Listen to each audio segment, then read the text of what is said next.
Back to my channel Priyanka dreams.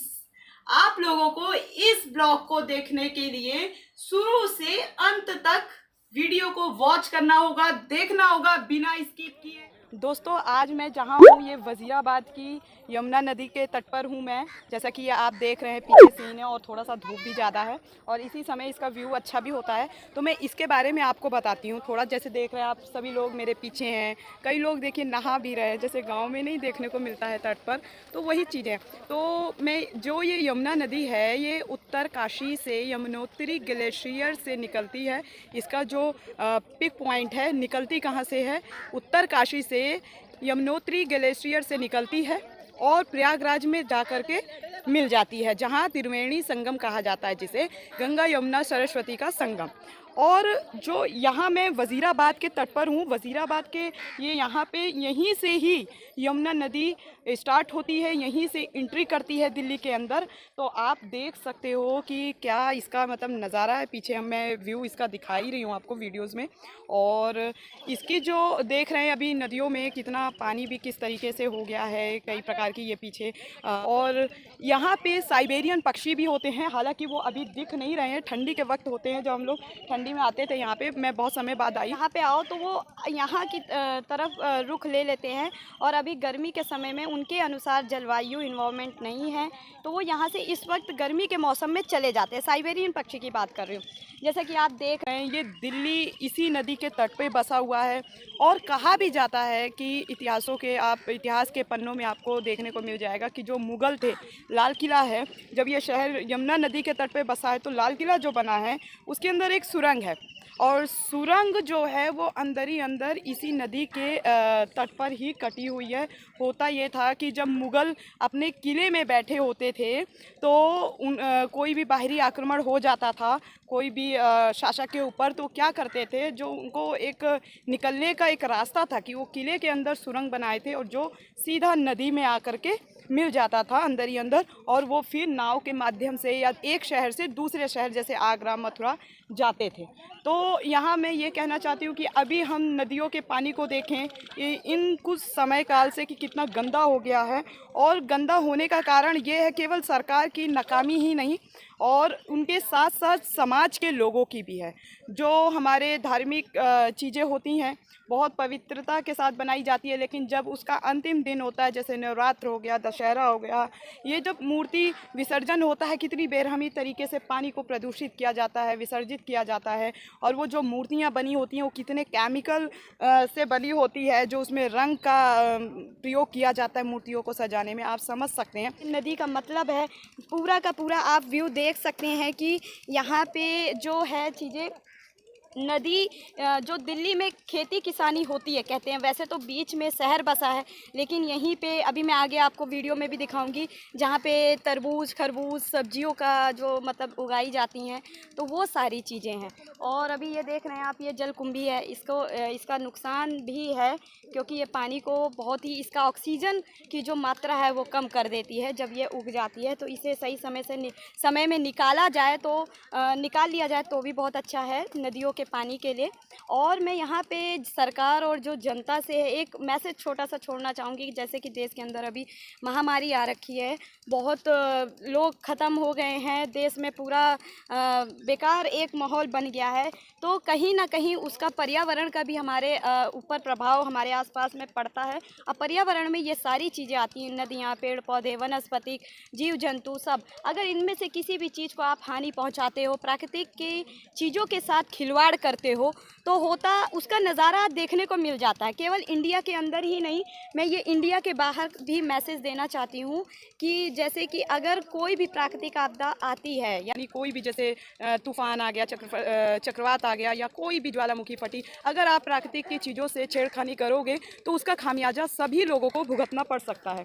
जैसे India के अंदर अगर कुछ होता है, मान लीजिए प्राकृतिक आपदा आती है, तो इंडिया से सटे जितने भी देश हैं कहीं ना कहीं उसका खामियाजा उन देश के लोगों को भी भुगतना पड़ता है। तो मैं इंडिया से हूँ और इंडिया के लोगों के सरकार और लोगों समाज के लोगों के साथ साथ बाहर के लोगों को भी कहूँगी जो अदर कंट्री के दूसरे देश से हैं, आप अपने घर भी बनाते हैं तो आसपास पेड़ पौधे, नदियाँ हैं, नदी के तट पे अगर आपका घर बना आसपास में तो नदियों का पानी कैसे साफ़ हो सकता है। ऐसी चीज़ें नदियों में ना डालें जिससे कि कई लोगों को नुकसान हो, क्योंकि नदी प्राचीन काल से हम देखें नदियों के तट पर ही सभ्यता का यानी मानव विकास हुआ है, कई सभ्यता का विकास हुआ है। जैसे आप हड़प्पा की सभ्यता देख सकते हैं और मिस्र की सभ्यता देख सकते हैं, मेसोपोटामिया की सभ्यता देख सकते हैं। तो नदी के तट पर इन सभ्यताओं का विकास हुआ। नदियाँ बहुत चीज़ें ढोती हैं अपने साथ साथ, तो नदियों का भी हमारे जीवन में बहुत रोल है। देखिए अभी तो यहाँ पानी है, पानी कम नहीं है, ठीक ठाक पानी है।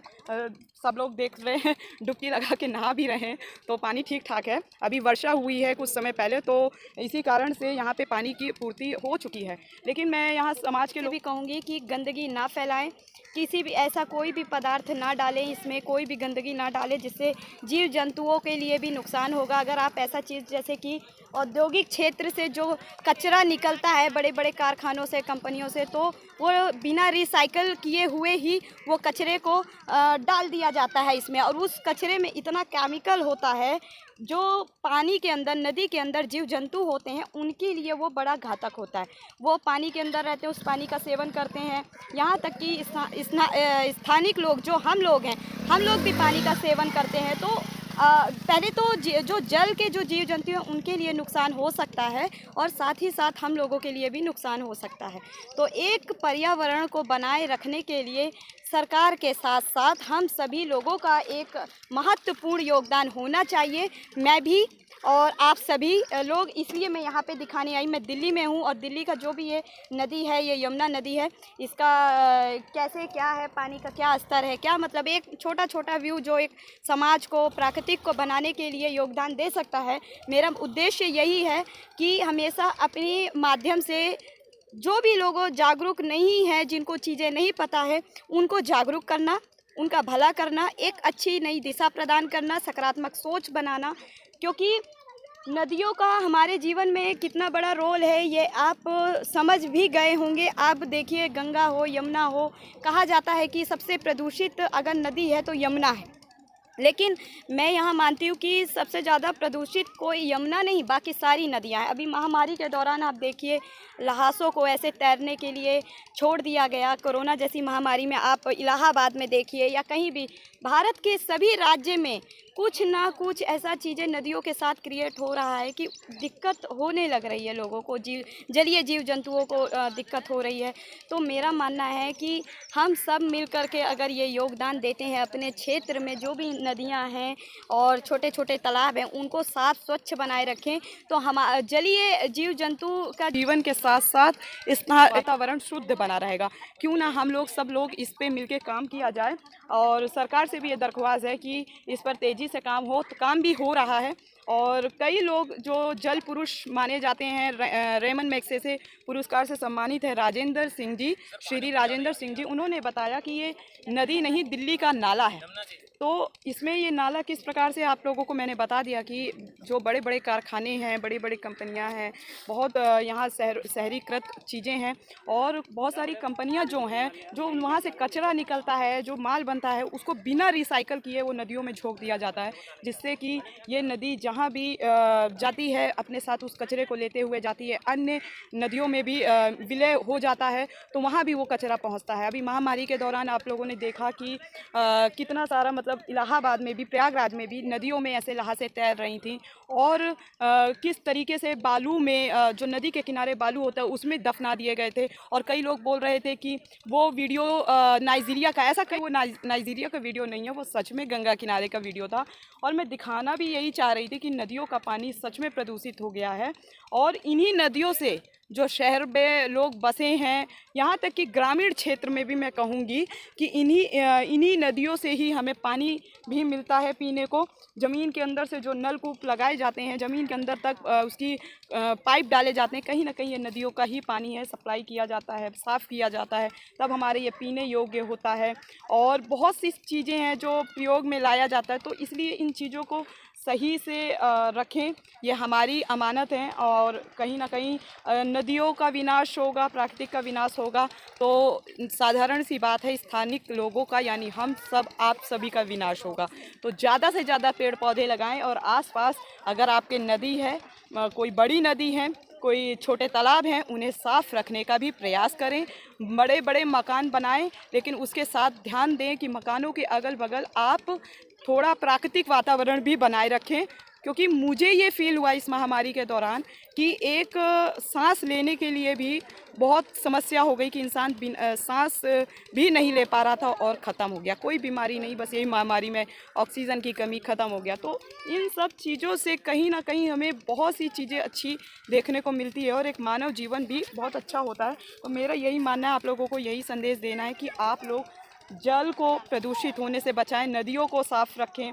आसपास के जो भी लोग हैं, गवर्नमेंट से दरख्वास्त करती हूँ कि जो इतने सालों से आपकी योजना बन रही है लेकिन नदियाँ फिर भी प्रदूषित हैं, दिख रही हैं, तो आप लोग भी अपना कार्य सही से करें। और समाज के लोगों से भी कहूँगी, जो हम आप सभी समाज के ही एक हिस्सा हैं, हमेशा अपने आसपास गंदगी को ना बनाए रखें, साफ़ सुथरा बनाए रखें, जिससे कि जलीय जीव जंतु के साथ साथ हम सभी लोगों का जीवन अच्छा। दोस्तों आप लोग देख सकते हैं कितना अच्छा प्यारा सा नज़ारा है। हालांकि पानी थोड़ा गंदा है और पानी आ भी गया है क्योंकि कुछ समय पहले वर्षा हुई थी दिल्ली में। और दोस्तों मेरी आवाज़ भी थोड़ी ख़राब हो चुकी है, पता नहीं क्यों पर हो चुकी है, और आवाज़ अगर ठीक ना लगे तो माफ़ करिएगा। यहाँ देखिए लोग किस प्रकार से एंजॉय भी कर रहे हैं, नहा भी रहे हैं डुबकी लगा लगा के। और यही वो जगह है जहाँ से ये एंट्री होती है दिल्ली के अंदर यमुना नदी की, और यहीं से होते हुए आगे शहर में पहुँचती है ये नदी। और कहा जाता है, कई लोग व्यंग छोड़ते हैं कि हर 22 किलोमीटर की दूरी पे दिल्ली में 20-22 किलोमीटर की दूरी में 8 नाले मिल जाते हैं। तो सोचिए कि यमुना नदी का दिल्ली में क्या हाल होता होगा, या फिर जिस राज्य से यह होके गुजरती है। तो यहाँ आप देख सकते हो, उनका कहना भी सही है। तो दोस्तों ये आप जो सीन देख रहे हो, ये पत्थर के ऊपर तार, ये इसलिए बनाए जाते हैं नदी के किनारे कि जब नदी में वर्षा ज़्यादा होती है और पानी भर जाता है तो इसका जो बहाव होता है वो स्थानिक लोगों के नुकसान ना पहुंचा सके, जान हानि मान का नुकसान ना हो। तो इसलिए बांध बनाया जाता है कि पानी इसी पत्थरों से टकरा के आगे ना बढ़ पाए और अपने ही दायरे पे रहे। इसलिए ये पत्थर इतनी मजबूती से लगाए गए एक बांध। देखिए मैं अब जो ये आपको दिखा रही हूँ, ये जो आप देख रहे हो यंत्र लगा हुआ है, एक पिलर टाइप का है, और ऊपर से आप ये देख रहे हैं ये ऐसे लोहे टाइप की रॉड लगी हुई हैं और दो तरफ सोलर सेल भी लगा हुआ है। तो इसका क्या मतलब है मैं आपको बताती हूँ। ये जैसा कि मैंने आगे वीडियो में आपको बता दिया कि मैं यमुना नदी के तट पर हूँ, और इसका मतलब ये होता है कि जैसे जब यंत्र है जो पानी खतरे का एक नापा जाता है कि यहाँ ये खतरे के लेवल पे आ गया, पानी इतना नीचे इतना ऊपर, नुकसान नहीं पहुँच सकता है, किसी लोगों का नुकसान नहीं हो सकता है, स्थानीय लोगों का नुकसान नहीं हो सकता है। तो इसी से रीड किया जाता है कि कितने सेंटीमीटर पानी ऊपर है नीचे है। सोलर सेल इसलिए लगाया गया है कि कभी भी, क्योंकि अगर वो नहीं लगाया जाएगा तो बिजली आएगी नहीं। ऑलरेडी आप जान रहे हो यहाँ कुल मिला के बिजली आए, जिससे कि नापने यंत्र भी इससे चलता रहे। और जब पानी जब वर्षा होती है तो बहुत सी समस्याएँ होती है, प्रॉब्लम आती है, तो एक मतलब रीड कर सके, और रीड करने के लिए बिजली की आवश्यकता होती है। जैसा कि यहाँ पे दूर दूर तक देखिए अभी कुछ ऐसा है नहीं, नदी पानी है। मैं आपको ये दिखा रही हूँ, पीछे देखिए लोग भी हैं कितने सारे, ये देखिए दूर से मैं आपको ये दिखा रही हूँ सारा, है ना। तो कुल मिला के मेरा ये दिखाने का उद्देश्य था कि आपको नदी का सब कुछ पता होना चाहिए, नदी के बारे में। ये कैसा दिखता है ये देखिए, मैं आपको दिखा रही हूँ यहाँ पे जूम करके, एक मिनट, ये देखिए, देख रहे हैं कितना अच्छा नज़ारा। पीछे से सूरज निकल रहा है मेरा, बिल्कुल भी देखो।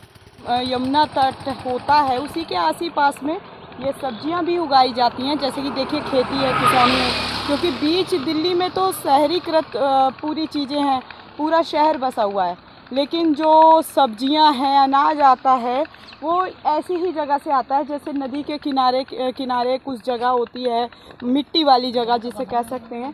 वहाँ पे देखिए, यहाँ पे देखिए पूरा जैसे कि गर्मी का सीजनल चीज़ें होता है, वो सारी चीज़ें यहाँ पे उगाई जाती हैं, जैसे कि तरबूज, खरबूज, तोरी, खीरे, ककड़ी।